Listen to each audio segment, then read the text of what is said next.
Bismillahirrahmanirrahim. Assalamualaikum warahmatullahi wabarakatuh. Rabbi shrah li sadri wa yassir li amri wahlul 'uqdatam min lisani yafqahu qawli. Allahumma shalli ala sayyidina Muhammad wa ala ali sayyidina Muhammad. Baik teman-teman sekalian, saya Amalia Lailatul Muna sebagai salah satu mahasiswi semester 2 di jurusan PBA Pasca Sarjana. Insya Allah hari ini akan melaksanakan tugas dari salah satu dosen pengampu mata kuliah Turuq At-Tadris, metodologi pembelajaran bahasa Arab, dari Dr. Acep Hermawan MAG. Tugasnya itu adalah mereview salah satu karya tulis beliau yang berjudul Metodologi Pembelajaran Bahasa Arab. Dan ini adalah edisi revisi terbitan tahun 2018. Dr. Acep Hermawan ini sebetulnya merupakan salah satu dosen favorit saya. Saya akan langsung saja mulai mereview buku metodologi pembelajaran bahasa Arab ini.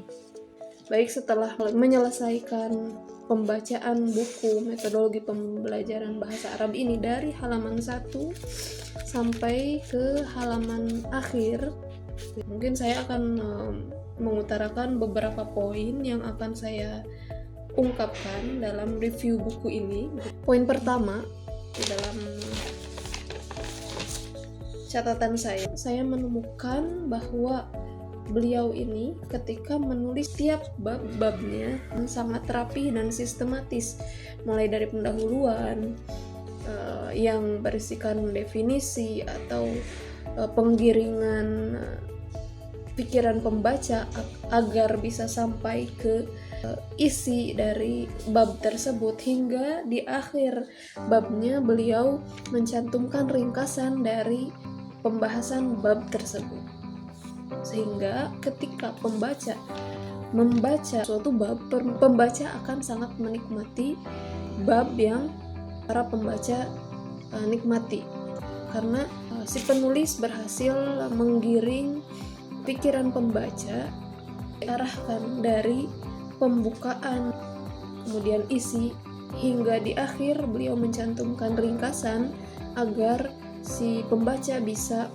memetakan kembali atau mengingat kembali ringkasan dari isi pembahasan suatu bab tertentu. Beliau konsisten dalam sistematika tersebut dari bab 1 sampai bab terakhir. Di dalam buku ini, di mana di beberapa buku yang lain tidak dicantumkan urgensi-urgensi setiap babnya.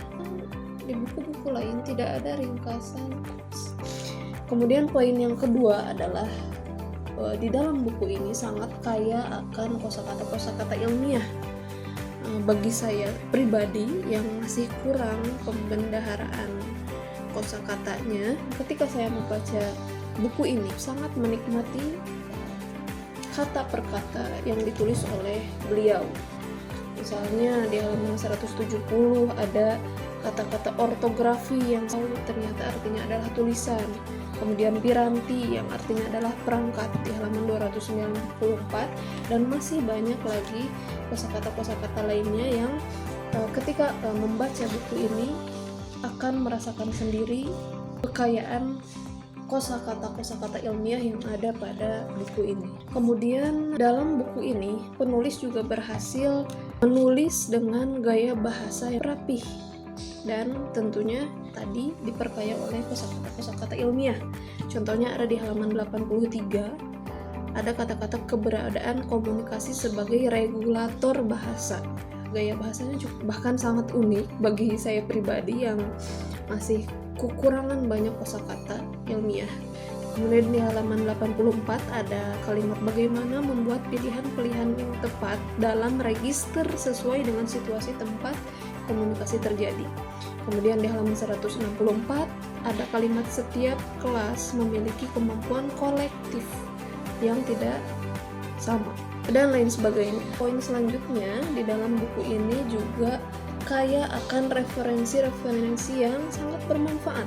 Bisa kita lihat di halaman 294, beliau mencantumkan contoh materi bahan ajar.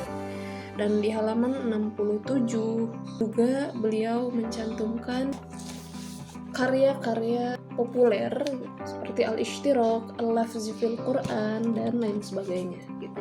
Kemudian di halaman 306 mencantumkan berbagai situs pembelajaran bahasa Arab yang sangat-sangat bermanfaat ya, bagi saya pribadi khususnya, situs-situs yang membantu kita dalam pengembangan pembelajaran bahasa Arab gitu. Kemudian ya, beliau juga kerap kali mencantumkan penguat dari definisi-definisi tertentu.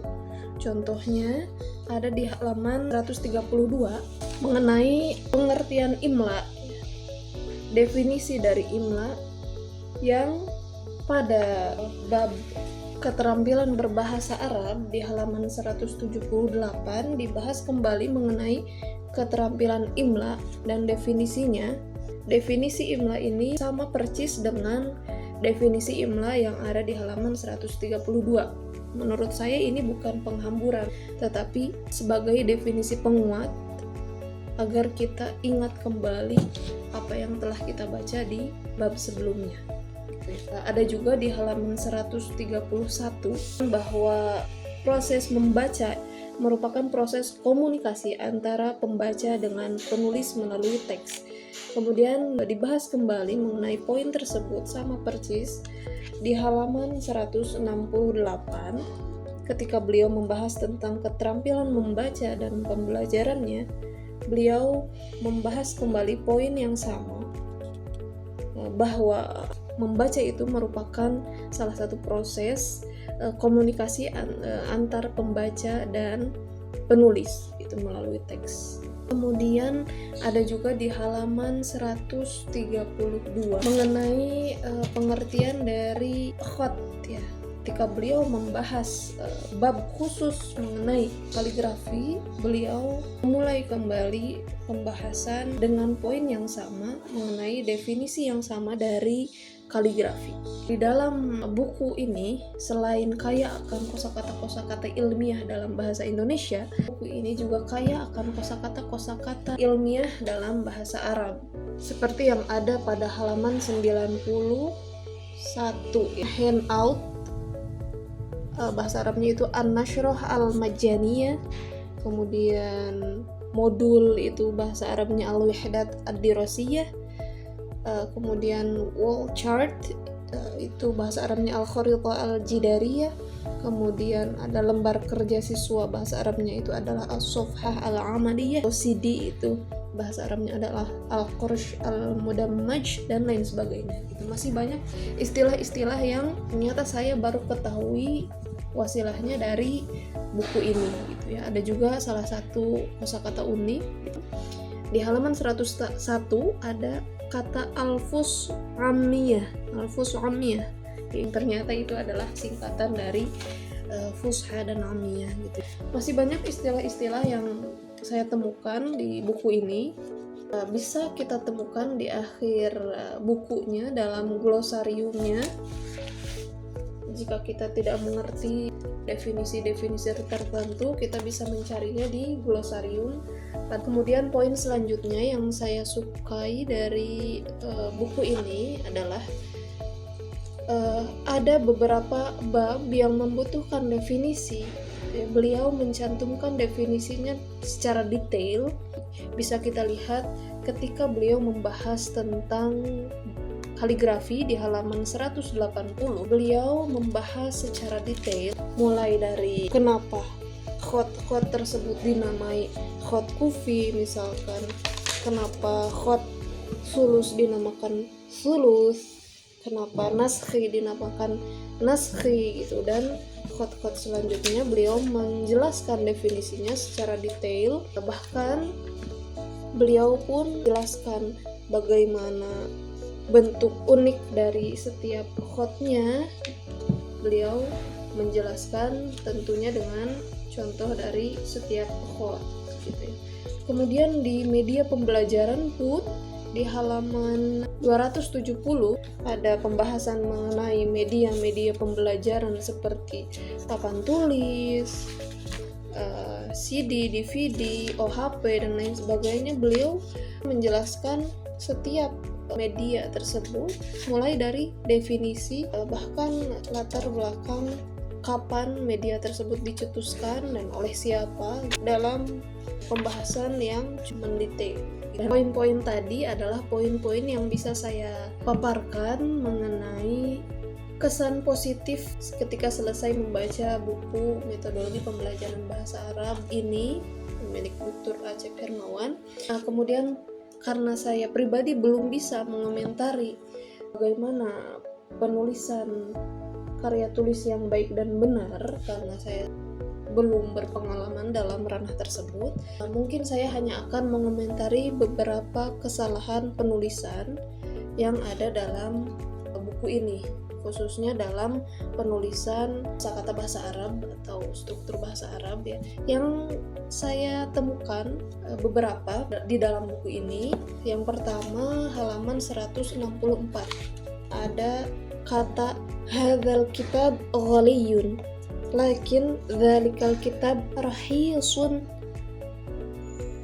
Jika kata rohis ini merujuk pada arti kata murah, itu bahasa Arabnya rohis dengan huruf kho, bukan rohis dengan huruf ha. Kemudian halaman 244, di sini ada kata-kata al-'asa al-khadra aqsar minal 'asa al-aswada. Muannas daripada aswad itu adalah sauda. Jadi yang benar itu adalah al-'asa al-khadra aqsar minal 'asa as-sauda, bukan al-'asa al-khadra aqsar minal 'asa al-aswada. Yang saya ketahui muannas daripada aswad itu adalah sauda. Mungkin di sini ada kesalahan penulisan. Kemudian di halaman 157 ada kata-kata asifan. Huwa yurid